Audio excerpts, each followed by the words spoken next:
Bueno, pues muchas gracias. Realmente son 20 preguntas.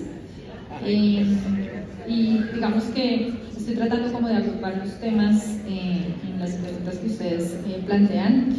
Creo que es muy importante pasar por las necesidades básicas insatisfechas. Estoy hablando del internet, los computadores. O sea, sin duda tener estos equipos hoy es una necesidad básica que debemos resolver como entidad para poder pasar a un siguiente nivel.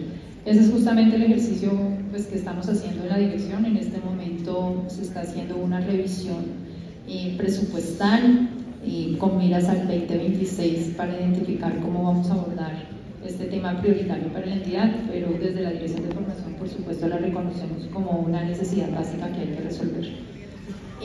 Ahora bien, es importante que ustedes tengan en cuenta que la solución de las tecnologías pues también plantea retos internos. El compañero que nos planteaba que se conocía Blackboard, claro, lo conocí, fui supervisora de Blackboard cuando llegué al SENA y fui la que planteó la necesidad de salir de una contratación directa a hacer contratación pública del LMS que tenía en ese momento la entidad, porque ya en el país había ni en el mundo otros LMS.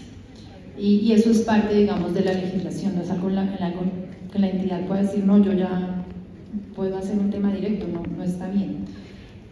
Claro, sufrimos esos cada 4 años, porque los contratos eran por 4 años, porque no se hacen por más vigencia, justamente porque hay cambio de gobierno y no aprueban vigencias futuras.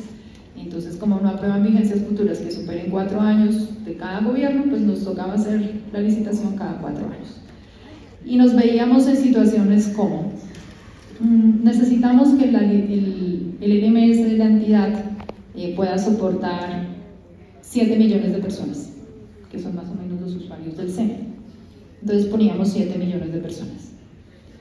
Y nos decían, pero si usted pone 7 millones de personas no garantiza pluralidad de oferentes, porque en el mundo no hay ninguna otra entidad que utilice un LMS para 7 millones de personas. Entonces, bueno, bajemos las condiciones, que pueda soportar menos. Las bajamos. Pero ¿usted está seguro que con ese requerimiento va a garantizar que el que gane puede soportar las 7 millones de personas? Vuélvalas a subir. Pero no va a tener pluralidad de oferentes. Y así. O sea, los temas de tecnología tienen unos detalles que no son sencillos de resolver por las condiciones y características de esta entidad. O sea, lo que nos hace tan maravillosa y tan diferente es justamente lo que nos hace también retadora y absolutamente, ¿cómo lo digo? Única, gracias, única. No es fácil. Miren, cuando estábamos haciendo este tema de los cursos virtuales, que también mencionaron los ecosistemas de los contenidos virtuales, claro, nosotros tenemos condiciones de capacidad técnica y talento humano para tener interactividad. Ustedes saben que la interactividad se mide de 1 a 5, y el 5 es donde tenemos simuladores y sería lo 1A. Pero las condiciones geográficas de nuestro país, ni siquiera la conectividad, la condición geográfica de nuestro país, hace que las personas de las regiones no puedan abrir contenidos de interactividad 5.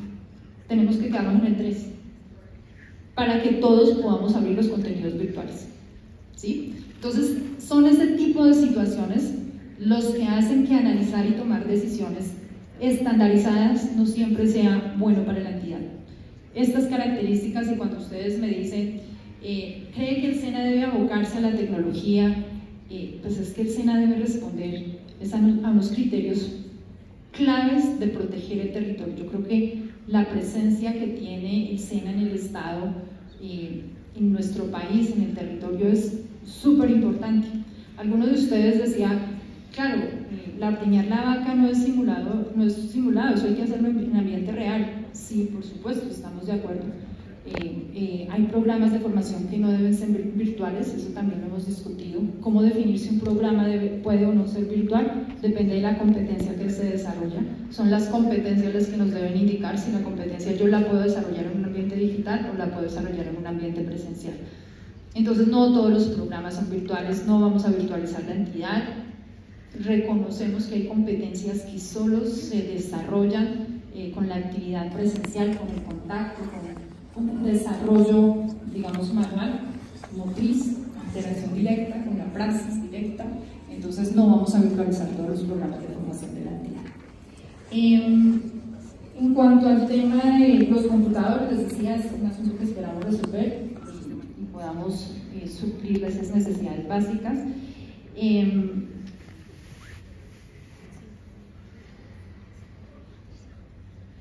Bueno, el impacto del deterioro en la fuerza laboral, yo la verdad no la he visto en la entidad. Lo que estamos haciendo incluso ahorita es aprendiendo acerca de la inteligencia artificial. No ha habido una sustitución directa que yo diga, hicimos este desarrollo y entonces ya no necesitamos personas. No, eso hasta ahora no ha pasado en escena porque no la conocemos. O sea, todavía creo que como entidad somos incipientes en la implementación de la inteligencia artificial en nuestros sistemas. Por eso plantear que sea la inteligencia artificial la que tome las decisiones sobre quién continúa o no en la entidad. Ustedes saben, compañeros, la naturaleza jurídica del SENA. O sea, la legislación desborda ese tema de decisión. O sea, eso no es un tema que me digan, Claudia, como usted la directora diga eso. Pues no, porque eso desborda la naturaleza jurídica de la entidad. Hay unas normas, unos lineamientos, unas leyes, pues que nosotros pues no nos mandamos solos y hay que hacer coherencia de esos lineamientos. Pero sí creo que es necesario para nosotros conocer mucho más estas herramientas que, insisto, todavía como entidad somos muy incipientes. Y dentro de lo que me preguntaban qué investigaciones se han hecho sobre inteligencia artificial, Distrito Capital ha venido manejando uno. Pero sí tenemos un pecado y muchos, como tenemos en la entidad, y es que dispersamos esfuerzos. Hay mucha gente investigando sobre inteligencia artificial, pero no tenemos un proyecto único nacional sobre inteligencia artificial. Y esa es la apuesta que queremos hacer para el 2026, poder hacer un esfuerzo nacional de tener un proyecto único de inteligencia artificial, porque la inteligencia artificial, aunque es transversal, debe tener propósito específico. O sea, no es lo mismo inteligencia artificial para automotriz que inteligencia artificial para logística o inteligencia artificial para el tema de talento humano y salud. Son alcances diferentes, pero sí creemos que debemos tener una raíz única nacional para su implementación. En temas de gestión, me preguntan, la gestión que hemos adelantado en la entidad en la que yo les mostraba, o sea, insisto, todavía es incipiente la incorporación de la inteligencia artificial y pasa un poco también por el talento humano que tenemos en el SENA, porque nosotros, pues si ustedes ven la generación de los funcionarios de la entidad, los chicos que se están incorporando, los que están ingresando de planta en general son contratistas los que mantienen más ese contacto con las nuevas tecnologías y su incorporación y su aceleración. Y ese talento humano hoy es muy atractivo, entonces se lo llevan rápidamente. Sí es necesario para nosotros incorporar de manera estratégica desarrollos y proyectos, y por eso creo yo que el tema de tener un proyecto único nacional de inteligencia artificial que reconozca todas sus vertientes, pero que sea una administración que nos permita lograr su implementación y desarrollo, pues nos pueda ya ayudar a tener algo más permanente en el tiempo. Respecto a las capacitaciones de la ENI, pues encontramos lo mismo, hay muchas solicitudes sobre inteligencia artificial, pero todo en general y nada en particular. O sea, hay grupos, digamos que ahora lo que nos acaba de decir Erika, para áreas de teatro, danza y música, pues yo me llevo esa información para poder incorporar dentro de las necesidades. Pero sí creo que cuando estén haciendo el PIC, invitan a algunos instructores en estas áreas, es muy importante también incorporar esos requerimientos, porque no es solo la inteligencia artificial per se, creo que es lo que ustedes han debatido y se ha escuchado hoy, sino ¿para qué? ¿Para qué la inteligencia artificial en la música? ¿Para qué en la danza? Para que podamos tener realmente cuál es el propósito específico de esa implementación. La relación ética y la vulneración de los trabajadores. Sí, es un poco lo que yo les decía hace un momento, ¿no? No tenemos todavía la construcción de la etiqueta social de implementación de la inteligencia artificial en el mundo. Todavía estamos en ese proceso de construcción y reconocimiento. Yo no sé si ustedes escucharon hace poco la noticia de estas empresas que estaban comprándole a las personas la foto del iris de su ojo, no sé qué, que la cerraron. O sea, el tema todavía social no está tan resuelto, pero nosotros sí estamos haciendo una apuesta de implementación progresiva en algunos elementos que podamos tener en la entidad.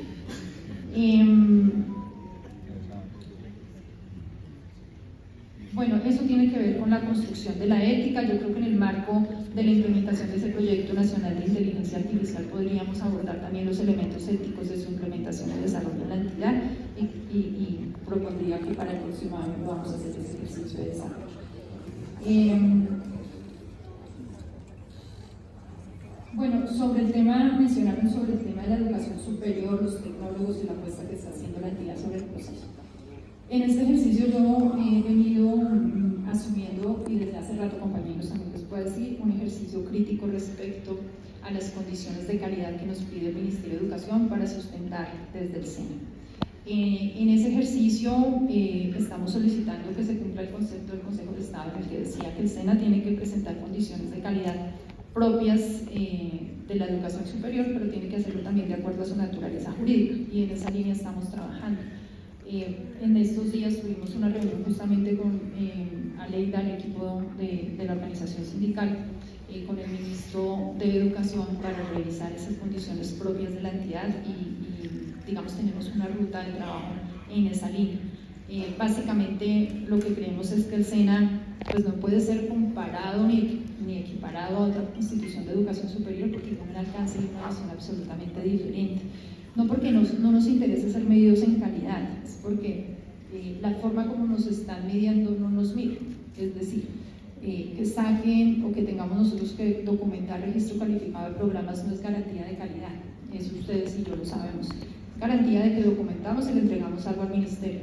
Pero si hace 10 años que nosotros documentamos o empezamos la documentación de registros calificados, pudiéramos decir que hubo un antes y un después de esa documentación, pues eso no es verdad. Lo que hicimos fue ahora mejorar un poco la manera como entregamos esos documentos, pero sí estamos en esa revisión permanente con el Ministerio de Educación respecto a esa claridad de las condiciones que debiera soportar la entidad. Bueno, lo de construir un currículo emancipador y hacer una inteligencia artificial al estilo SENA y hacer una propia inteligencia artificial, yo creo que son líneas interesantes de revisión, pero también, insisto, compañeros, con el principio de realidad. O sea, es que la inteligencia artificial no es únicamente como pensar en ChatGPT. Ustedes saben todo lo que hay detrás de eso, el código, la fuente, o sea, eso es un mundo. Yo no podría decir, sí, claro, lo vamos a hacer, pues porque nosotros no tenemos el talento humano para pensar o construir eso. Ahora, lo que sí tenemos que trabajar es cómo hacemos para tener ese talento humano, para poder tener una propiedad y un control de la inteligencia artificial. Pero tanto como comprometerme con ese currículo emancipador y hacer nuestra propia inteligencia artificial, compañeros, con lo que conozco responsablemente les tengo que decir, no lo podemos hacer. Tenemos es que conocer esos procesos y eso que ustedes decían, bueno, ¿cuántas personas están yendo entonces a otro territorio a conocer qué se está haciendo para conocer las técnicas o las tecnologías que hay en otros países, copiarlas, mejorarlas y hacer nuestro propio entrenamiento? Eso sí lo podemos plantear, pero pasa por una cosa fundamental, compañeros, y es que cuando ustedes formulen, quienes viajamos, los compromisos de transferencia cuando somos acreedores o beneficiarios de un viaje internacional, pues no sean únicamente socializarlo con 15 personas, porque la mayoría lo dejamos así. ¿Cuál va a ser su compromiso? Recuerden que nosotros firmamos. Viajo al exterior y cuando regreso, ¿qué tengo que firmar? Si uno revisa, la mayoría de compromisos es socializar. Pocos proponen actualizar un diseño curricular, formular un nuevo proyecto, hacer un ejercicio real de aplicación de eso que aprendemos en otros lugares. Yo creo que esa también es una ruta que como funcionarios tenemos que avanzar y revisar para avanzar entonces en decir, claro, van a ir 10 personas como están hoy en China, pero van a traer de China una práctica concreta que podamos implementar en el país y no solo una socialización acerca de lo que hicimos aquí. Ese es un ejercicio, creo que institucional que debemos avanzar. Eso en términos generales, respondiendo sus preguntas, compañeros, a todos muchas gracias por su atención.